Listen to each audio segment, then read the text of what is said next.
We have been tracking Kamala Harris's book tour. There are a few things I can count on in life, right? The alarm's going to go off in the morning. The rent's going to be too damn high. Going to have to pay my taxes all the time. And Kamala Harris is going to put her foot in her mouth on her book tour. Okay, I don't know if it's the alcohol speaking. I don't know if it's the Cabernet. We know I call her Cabernet Kamala. Well, Kamala Harris, today, she has gone viral for saying she is the most qualified candidate to run for president in American history. That is a decent resume, but go ahead.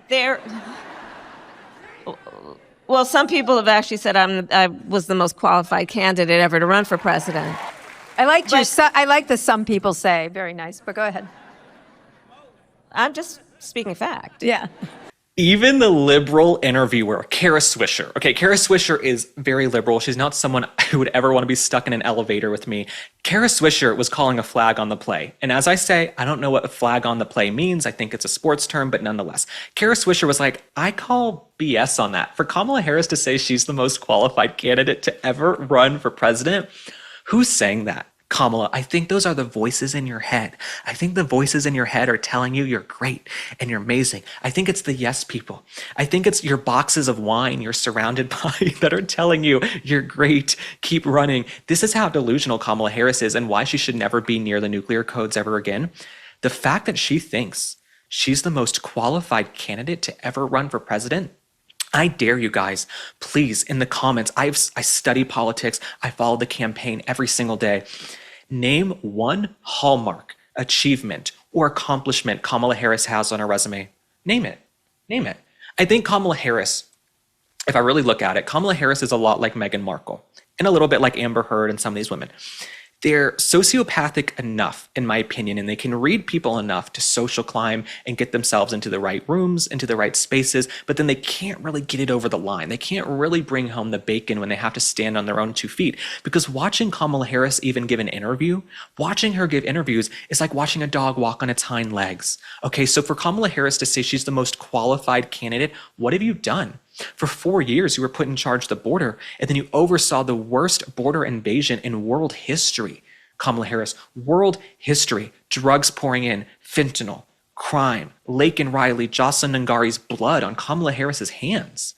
So for her to say she's the most qualified candidate in history, either she is blotto, she is drunk, she is delusional, or she's lying to inflate her own ego because she can't take the fact that she lost the popular vote. Someone like Kamala Harris, who's been pretty enough her whole life and pretty popular in California politics, to have such a resounding defeat handed to you in November must be tough. It must be tough for Kamala. And if this is what she's saying in public, imagine how she's acting and lashing out in private. Now, moving on to someone we do love and respect and who we wish was still around, who really had political prowess and could connect with people and had work ethic, we have to talk about Charlie Kirk. So on Tuesday in the Rose Garden, Charlie Kirk was posthumously awarded a Medal of Freedom, a Presidential Medal of Freedom. This is such a beautiful ceremony. I am so upset I couldn't go and cover it as press. I could not travel and be there. It's one of those events where I really did have FOMO because it's going to go down in history. It's something so consequential. Charlie Kirk, people overuse this term, but that was an inflection point in our country. I really do believe the day Charlie Kirk was barbarically assassinated was the day millions of Americans woke up, right? I think Butler, Pennsylvania, and President Trump's assassination attempt was a day a lot of people woke up. I think Charlie Kirk's assassination woke up an entire generation of young people to say, whoa, whoa, whoa. The political extremism coming from the left, the violence has been ratcheted up, and we have to have a serious conversation about this because Charlie Kirk was assassinated for going and having dialogues with people, for talking to young people, having an open conversation, exercising his First Amendment right. And then weeks on, we don't even hear about Tyler Robinson anymore. Tyler Robinson, I have so many questions about Tyler Robinson, the alleged assassin. I have so many questions about his roommates, apparently this transgender furry cult he was allegedly living with. I have so many questions. But the good thing is, Charlie Kirk has been awarded a Presidential Medal of Freedom, and his wife, Erika Kirk, was there to accept the award, and so many influencers and people went who knew Charlie. It was so beautiful. It was such a moving time. She's one of the strongest women. One of the strongest women I think we're going to ever see in American politics and American culture, especially moving forward. I think she's going to step into her power even more. So I thought the Presidential Medal of Freedom ceremony was absolutely beautiful.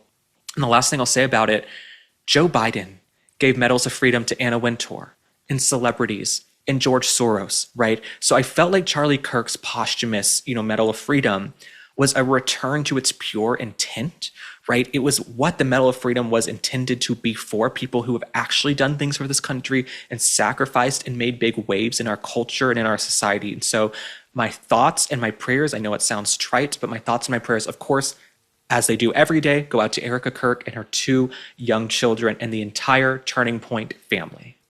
Well, y'all know I'm back to tell you about Vandy Crisp. These are the only chips I eat. I don't do Lay's. I don't do other potato chips. And let me tell you why I love Vandy Crisps. If this is your first time tuning in to Spot On, Vandy Crisp has just 3 ingredients: heirloom potatoes, sea salt, and 100% grass-fed beef tallow, no seed oils. That tallow's loaded with nutrients for your skin, brain, and hormones, and it makes these chips taste unreal.